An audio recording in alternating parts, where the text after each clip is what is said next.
There's now widespread spiritual ego. I've come across a lot of people who are now on a spiritual path. Not you, Sadhguru. How much of one's life is a result of their past karma? The injustices and unfairnesses that one faces in one's life, a result of their past karma? If so, do you accept these injustices and find solace in the fact that, okay, the karma is being cleared, even though it might seem detrimental to our lives in so many ways? Samantha, you're old enough for this. I'm not saying you're old, I said you're old enough.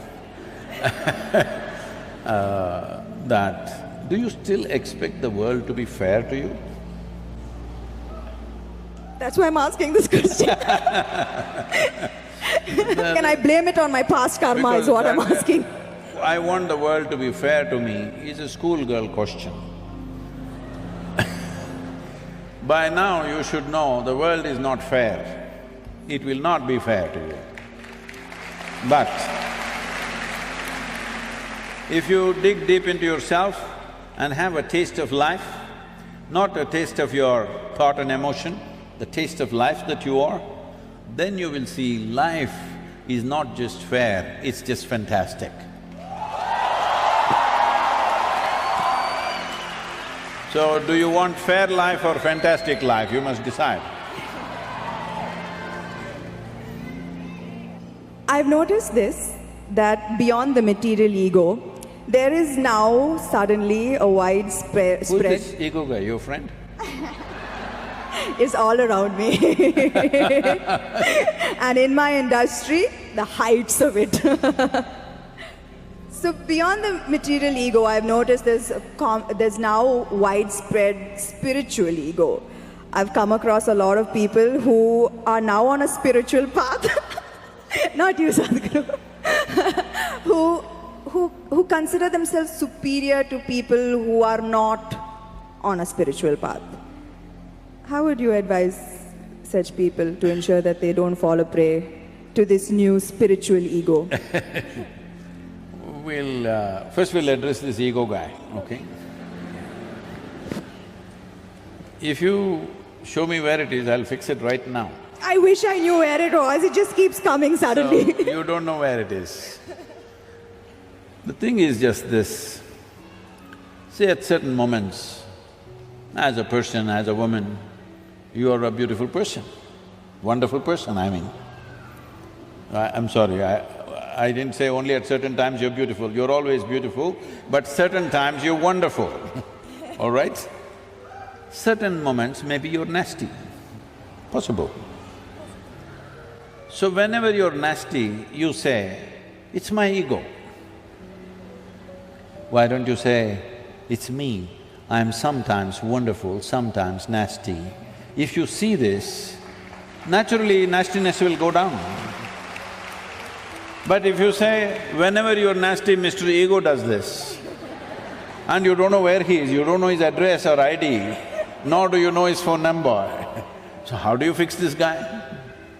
So everybody has this going in their life, because this is spiritual jargon without being spiritual is all over the place, particularly in India, because we have, 15, 20,000 years of spiritual history, so we know all the words. We know what Atma, Paramatma, this one, that one, Ahankara, everything we know, words only. Words only, noted. So we can just throw words like this and confuse the Western population quite a bit. Because if you come here, they'll say Mukti, Shakti, this one, that one, all kinds of things. I know a lot of people who've gone and set up spiritual centers in the West, particularly in America, because they just know one chant, just one chant. Okay, Asatoma Sadgamaya, with this they run the whole thing. So unfortunately, spirituality, in some ways it's come there. It's come there because there is need in the society, there is not enough source. Because of that, people are manufacturing this here and there. This happened, a few years ago, 15, 16 years ago. And I was in United States, and then somebody in the office, our office, told me, Sadhguru, did you know every day 100,000 people are typing out the word spiritual? I said, is that so? Type it out and see what comes out. Are we even there in the picture? They typed out spirituality. First thing that comes up is a spa in Mexico. You've been there?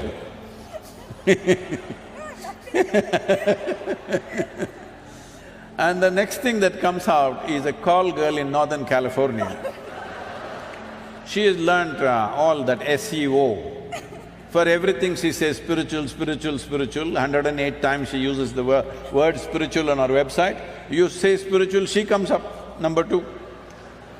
I thought this is a shame. For thousands of years, anything spiritual means people looked east.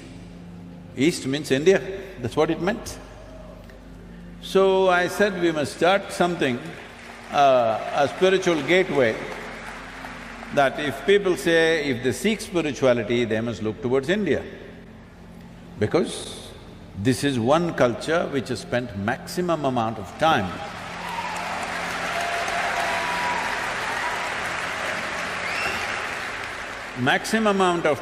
exploring human consciousness and the mechanics of what a human being is, how this functions on the surface and its very core. How does this function? What can we do about it? This has been explored. I'm not saying this out of my Indian origin, I'm saying this after looking at the world closely, that nowhere else has it been looked at like this. So, I said, we must start a spiritual gateway, India, the spiritual gateway. I must tell you this, till about 15 years ago, I had not met a single guru in this country. I just did not meet, I was just busy doing my own work. I never thought I had to go and look for somebody, I had never been to any other ashram anywhere. And then I thought, okay, let me make an attempt, then I started making phone calls. They all received my call pretty well, and then I started visiting some people and started putting together. We had one meeting with 125 gurus. We made this thing that nobody talks about their philosophy. You keep your philosophy, this is just a meeting. This is just about how to enhance your ashram or your yoga center, whatever you have, how to enhance the quality. We will teach you management, we will teach you branding, we will teach you how to make a website, we will teach you how to present yourself to international community. Your philosophy, we don't touch, you don't touch mine, I don't touch yours, you do your own thing. Because that is the beauty of this culture, that it can exist in hundreds of forms, thousands of forms, and it's okay with us. So when I went about doing this, well, I met many wonderful people, but at the same time, at least 60 to 65%, it hurts me to say this, I found that if I walk into an airport or a golf course, I meet better men than in the so-called spiritual centers. Because it's full of jargon, no heart, no depth, no profoundness, simply one chant, one nonsense, one philosophy that they read somewhere. It's going on like this. This needs to change. So to bring this profoundness to people, as people get closer to me, I get harder and harder and harder. Those who are very close to me, I am bloody cruel. Yes, because just to bring integrity into spirituality is so hard.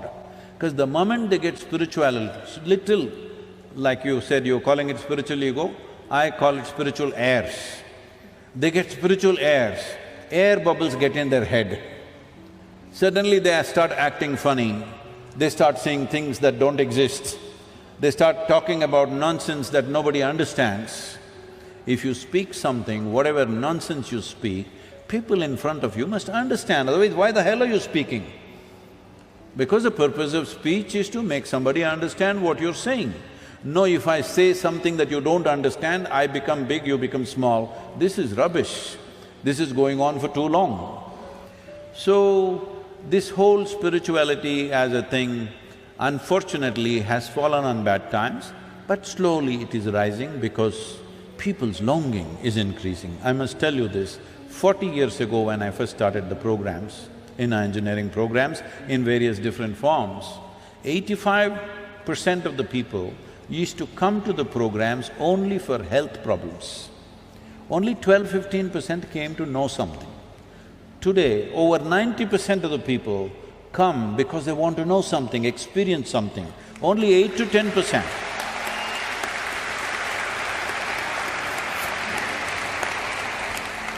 Only 8 to 10% are coming for health issues, which is a significant change in human consciousness. About this ego business, this is one thing we must settle.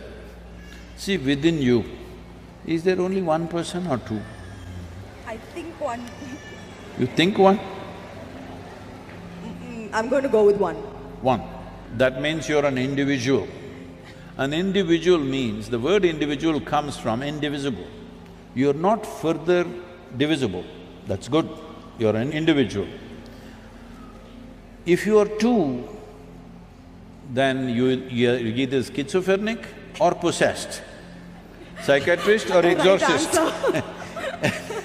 Either a psychiatrist or an exorcist has to come. So this is very important, everybody settle this, that don't talk about Atma, Paramatma, ego, this one, that one. You are an individual. What kind are you? Are you a wonderful one or a nasty one? Fix the damn thing.